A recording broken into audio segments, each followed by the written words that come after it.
Hi viewers, welcome to our channel. ప్రస్తుతం మనతో పాటు దాము బాలాజీ గారు సీనియర్ జర్నలిస్ట్ ఉన్నారు. వారితో ఒకసారి మాట్లాడదాం. సార్ నమస్కారం.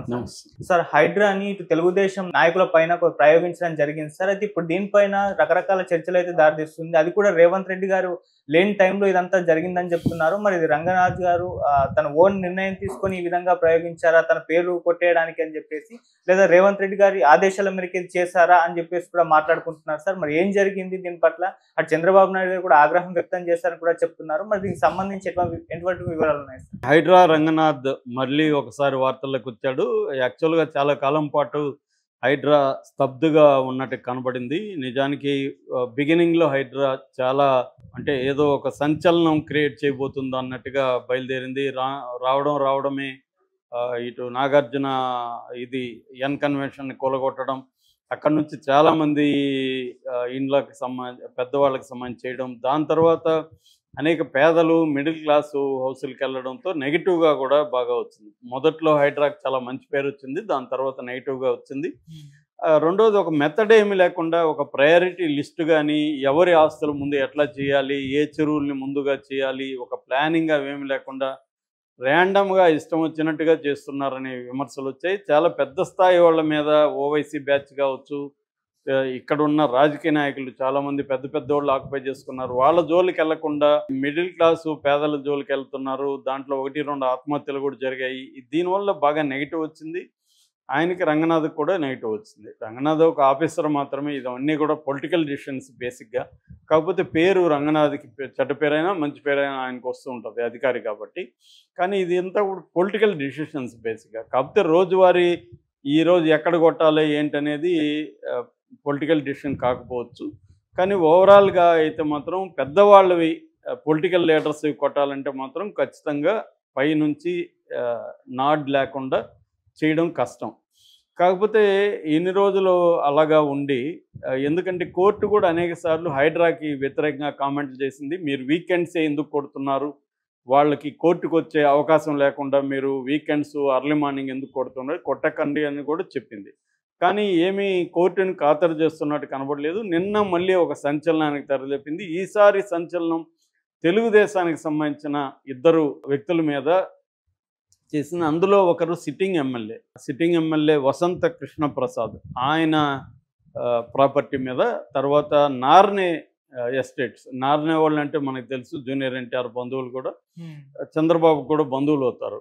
సో నార్నే ఎస్టేటు, వసంత కృష్ణప్రసాద్, ఈ రెండు కాకుండా ఇంకోటి స్కూప్ ఐస్ క్రీమ్కి సంబంధించిన ప్రాపర్టీని చేశారు. ఇందులో మొదటిది చెప్పుకోవాలంటే నార్నేది రాయదుర్గం దగ్గర ఒక క్రికెట్ గ్రౌండ్లో యూత్ని రానివ్వట్లేదని వాళ్ళు వెళ్ళి హైడ్రా కంప్లైంట్ చేశారని చెప్తున్నారు. దాంతో అక్కడ వచ్చి నార్నే ఎస్టేట్కి సంబంధించి కొంతమంది అక్రమంగా ఆక్యుపై చేసుకున్న వాటిని తొలగించామనేది ఒకటి చెప్పారు. దానికి సంబంధించి నార్నే వాళ్ళు ఏం విమర్శలు చేయట్లేదు, బయటకు వచ్చేమీ మాట్లాడట్లేదు. కాబట్టి ఆ వివాదం పెద్దగా ఇబ్బంది పెట్టలేదు రంగనాథ్ని. కానీ రెండవది ఎమ్మెల్యే, ఈయన సిట్టింగ్ ఎమ్మెల్యే కృష్ణప్రసాద్, వసంత కృష్ణప్రసాద్, ఈయన ప్రాపర్టీని, అది కూడా పెద్ద ప్రాపర్టీ. నాకు తెలిసి ఇప్పటివరకు ఇంత పెద్ద ప్రాపర్టీని హైడ్రా ఎక్కడ కొట్టలేదు. దాదాపు 2-3 వేల కోట్లు, 2 నుంచి 3 వేల కోట్ల విలువ చేసే ప్రాపర్టీ ఇదని చెప్తున్నారు. మొత్తం ఇది వచ్చి కొండాపూర్లో హఫీజ్పేటలో సర్వే నెంబర్ 79లో మొత్తం 39 ఎకరాల భూమి. ఈ 39 ఎకరాల్లో వసంత కృష్ణప్రసాద్కి సంబంధించి వసంత హోమ్స్ అనే ఒక సంస్థ ఉంది, వాళ్ళది రియల్ ఎస్టేటు. వాళ్ళు ఎప్పటి నుంచో విల్లాలు కట్టడం, హైరైజ్ బిల్డింగ్లు కట్టడం ఇవన్నీ చేస్తున్నారు. సో ఇందులో ఈ హఫీజ్పేటలో ఉన్న 39 ఏకర్లలో వచ్చి సుప్రీంకోర్టుకు కూడా వెళ్ళాయని చెప్తున్నారు. ఇందులో ఇక్కడ భిన్నమైన వెర్షన్లు 2 కనబడుతున్నాయి. ముందుగా రంగనాథ్ వాళ్ళ హైడ్రా వాళ్ళు కూడా ఒక ప్రెస్ నోట్ రిలీజ్ చేశారు. దాని వెర్షన్ల ప్రకారం ఏంటంటే ఇది సర్వే నెంబర్ 79లో ఉంది. 79 అనేది డిస్ప్యూట్లో ఉంది, అది ప్రభుత్వ భూమి. అందులో 39 ఎకరాలు వీళ్ళు ఆక్యుపై చేసుకొని 19 ఎకరాలు హైరైజ్ బిల్డింగ్స్ కట్టేసి ఆల్రెడీ అమ్మేశారు. మిగతా 20 ఎకరాల్లో ఆఫీసులు, ఇతని ఆఫీస్ కూడా ఉంది, వీళ్ళ ఈ రియల్ ఎస్టేట్ ఆఫీస్ ఉంది.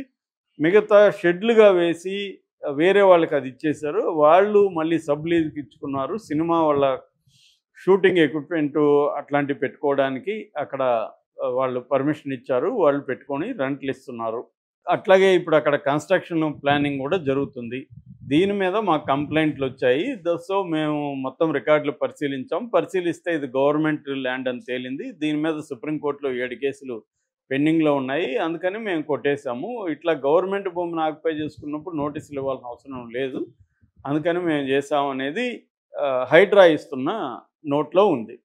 దీనికి వసంత కృష్ణప్రసాద్ నిన్న మార్నింగ్ చాలా మీడియా ఛానల్‌తో మాట్లాడాడు. ఆయన ఏం చెప్తున్నాడంటే, ఇది కంప్లీట్‌గా ప్రైవేటు భూమి మాది. ఇది మేము 2005లోనే ఇక్కడ ప్రాపర్టీ కొన్నాము.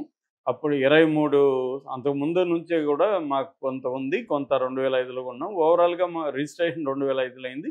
సో 20 సంవత్సరాల పైన ఇది మా అధీనంలో ఉంది. గతంలో ప్రైవేటు వాళ్ళు మా మీద కేసులు వేశారు తప్ప గవర్నమెంట్లు వేయలేదు. ప్రైవేట్లో వాళ్ళ డిస్ప్యూట్‌తో గవర్నమెంట్‌కి ఏం పని? అవన్నీ సుప్రీంకోర్టులో ఫైనల్ అయిపోయింది.